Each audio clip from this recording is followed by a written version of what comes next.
Kartal in eastern Istanbul is a conservative district.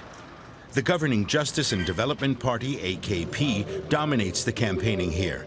Its supporters are confident they'll win. Lawyer Jalal Sis has worked in Kartal for years. He used to back the AKP under President Recep Tayyip Erdogan. One reason he liked the party was because it sharply curtailed the power of military courts. But a few weeks ago, he began defending a judge. That judge was detained for ordering the release of a government opponent and could now face charges of attempting a coup. In hindsight, it was predictable the AKP would turn out this way, he said, following the 2011 elections. But what has happened to my client amounts to the end of the rule of law in this country.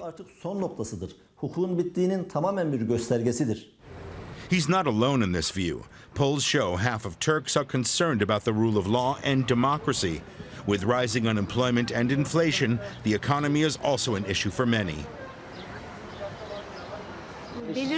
People are uncertain. There's a lot of injustice, and you sense that all over the place. We don't trust the government anymore.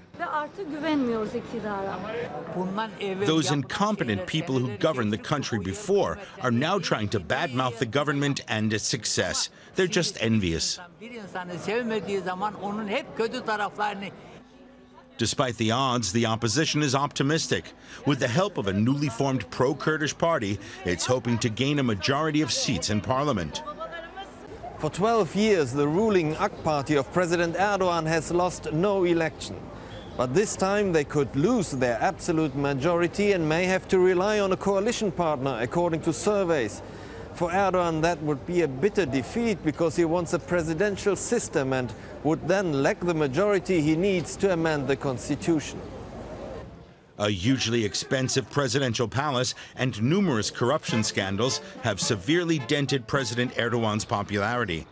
But as Mustafa Akil says, anyone who has issues with Erdogan's governing style should beware. The journalist once fervently supported the president and his party, but then Akil turned critical of Erdogan and his newspaper fired him. I don't expect like AKP will ban alcohol, put every woman in hijab, headscarf. That's why when people ask, do you think Turkey will be Saudi Arabia? I say no. But Turkey might become Russia, and that's the danger.